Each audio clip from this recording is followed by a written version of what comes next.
আগষ্টৰ পৰা নলবাৰীত আমি আৰম্ভ কৰিম আত্মসহায়ক গোটৰ বাইদেউসকলৰ লাখপতি বাইদেউ বনাবৰ কাৰণে 10,000কৈ দিয়াৰ যিটো আঁচনি সেইটো আমি 21 আগষ্টৰ পৰা আৰম্ভ কৰিম আৰু কেইদিন আছে 20 দিন আছে প্ৰত্যেক মাহত 10টা 20টা সমষ্টিত আমি দি গৈ থাকিম আৰু ইলেকশ্যনৰ আগতে 126টা সমষ্টিতে আমি সকলোকে 10,000 টকা দি দিম 10,000ৰ পিছত অহাবাৰ 25,000 তাৰ পিছত 50,000 তাৰ মানে আমি আগুৱাই গৈ থাকিম বহুত মানুহে কৈ আছিলে মুখ্যমন্ত্ৰী এনে কৈছে নেদে 10,000 টকা ঘূৰাই লৈ ফুৰিলে তেনেকুৱা কথা একো নাই মোৰ মুখেদি যিটো ওলাব তাক মই কৰিমেই আৰু মুখেদি ওলোৱাৰ আগতে 10 বাৰ ভাবি লওঁ যে কোৱাটো উচিত হ'বনে নহ'ব যেতিয়া মই 1 লাখ চাকৰি দিম বুলি কৈছিলোঁ কোনে বিশ্বাস কৰিছিলে 6 আগষ্টত আমি ফৰ্ম দিম হায়াৰ ছেকেণ্ডাৰীত যোন ছোৱালী পঢ়ে মাহত 1,000 টকা পাব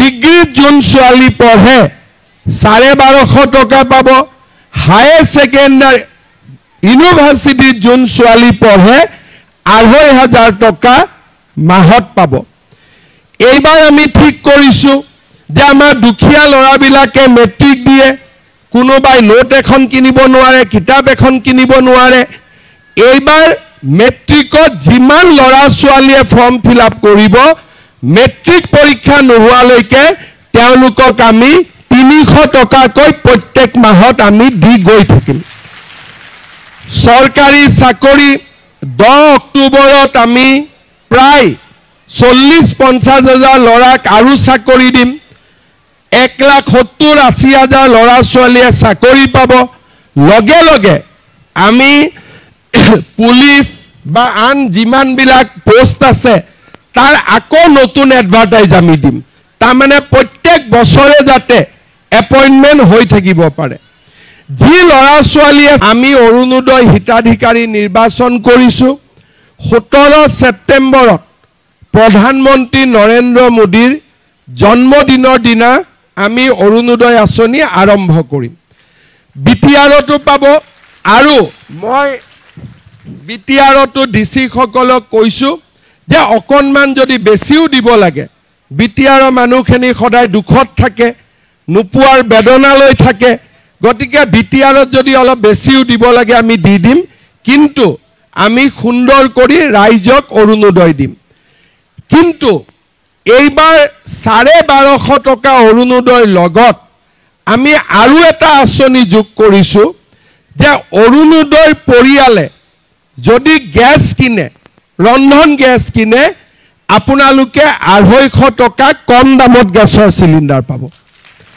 অৰুণোদয় পৰিয়ালৰ কাৰণে তাৰমানে আগত 1250 টকা অৰুণোদয় আছিল এতিয়া 250 টকা যোগ হৈ গ'ল গেছৰ চিলিণ্ডাৰ কিনিলে পাব তাৰমানে আমি অলপ কৰি দুখীয়া ৰাইজক সহায় কৰাৰ কাৰণে আগুৱাই গৈছোঁ গেছ কিনিলে 550 টকাৰ গেছ 250 টকা কমত পাব বজাৰত 550তে কিনিব লাগিব একাউণ্টত 250 টকা সোমাই যাব 950 টকাৰ গেছ হলেও 250 টকা কমত পাব ইয়াৰ পিছত ইমান দিনে আমি ৰেশন কাৰ্ডত অকল চাউল পাইছিলোঁ এই 1 অক্টোবৰৰ পৰা আমি ৰেশন কাৰ্ডত দুখীয়া মানুহক যাৰ কাৰ্ড আছে সকলোকে আমি কম দামত দালি দিম কম দামত নিমখ দিম আৰু কম দামত আমি চেনি দিম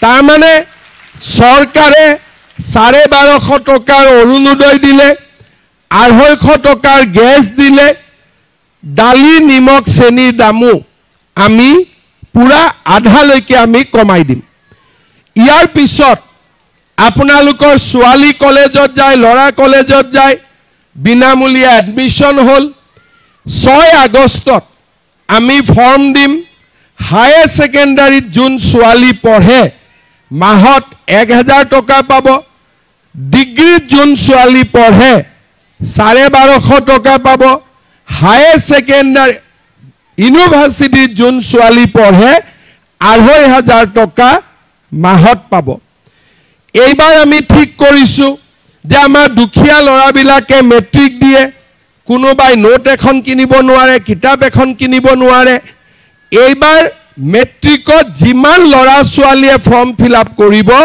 মেট্ৰিক পৰীক্ষা নোহোৱালৈকে তেওঁলোকক আমি 300 টকাকৈ প্ৰত্যেক মাহত আমি দি গৈ থাকিম। চৰকাৰী চাকৰি 10 অক্টোবৰত আমি প্ৰায় 40-50 হাজাৰ ল'ৰাক আৰু চাকৰি দিম। 1,70,80,000 ল'ৰা ছোৱালীয়ে চাকৰি পাব। লগে লগে আমি পুলিচ বা আন যিমানবিলাক পোষ্ট আছে তাৰ আকৌ নতুন এডভাৰটাইজ আমি দিম। তাৰমানে প্ৰত্যেক বছৰে যাতে এপইণ্টমেণ্ট হৈ থাকিব পাৰে। যি ল'ৰা ছোৱালীয়ে চাকৰি নাপায় তেওঁলোকৰ কাৰণে আমি আৰম্ভ কৰিছোঁ মুখ্যমন্ত্ৰীৰ আত্মনিৰ্ভৰ অসম আঁচনি।